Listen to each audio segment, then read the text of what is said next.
Hi folks, Captain Mike Hogan here from Hogan Lure Company. Today I'm fishing with Captain Shaun Ruge from Riptide Charters. We're fishing off the Race, which is just off Provincetown on Cape Cod. Shaun, why don't you tell us a little bit about what's on tap for today? Sure. So most of the fish we're going to find are going to be hanging around the drop-off, basically from 30 feet down to 60 or 80 feet. So here at Slack, we're going to look around, find some fish probably hanging towards the bottom underneath the sand eel schools. And then when the tide starts cranking, we'll move back up and fish some top water and soft plastics up high in the water column as the fish start coming up with the tide. Let's do it to it. I'm going to start with dancing sand eel jig. And so I'm going to upsize to the 6-inch skinny sand eel because I want these sand eels we're noticing are very large, and so I want a bigger target for the fish. And the reason why I like having these sand eels is they're highly imitative. They look very natural in the water, and so with a slow flutter on a jig, you have a highly imitative presentation. I'm a huge fan of big baits. Normally I fish big baits with a very fast retrieve, but in the situation where you're targeting large striped bass, a little deeper in the water column during slack tide, slow that presentation down. It's painfully slow. Is it possible I'm like literally hitting the fish in the back? Look at that, right in there. I don't know. Like you said, with that many fish, you'd think if you dropped it on their head, something would eat.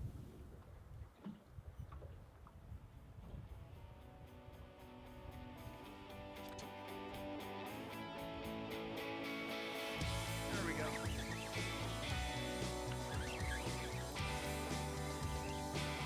We've been marking a lot of fish on the fish finder, and been changing my retrieve speed quite a bit. And believe it or not, I slowed my jig retrieve speed down to virtually nothing. And I started feeling some taps, and this time it was a little more than a tap. And the fish are just loaded, but it's relatively slack tide. These fish aren't active at all. So we switched to the sand eel series baits on a diamond jig so we could really pinpoint where we wanted to target these baits.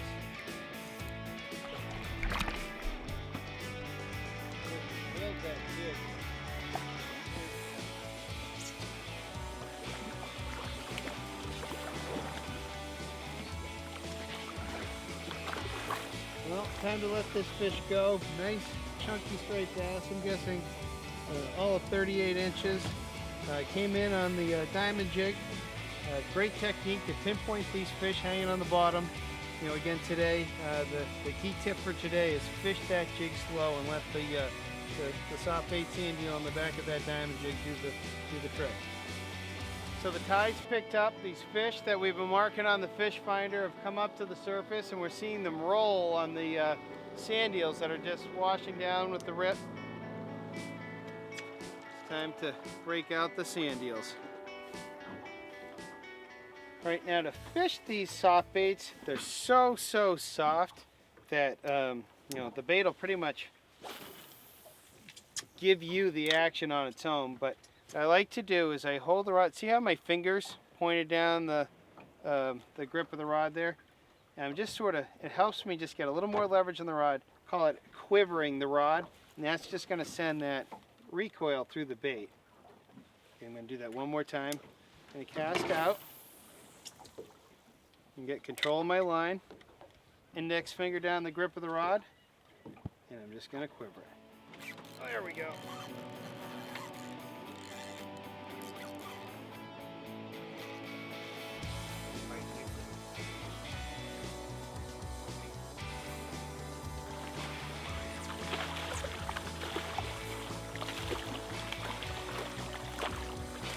I love when the tide picks up. These fish become really active. Just gotta love P-Town in the spring. And Cape Cod here. And when these sand eels start moving through and the fish key in on them, makes for some lights out fishing. Decent fish.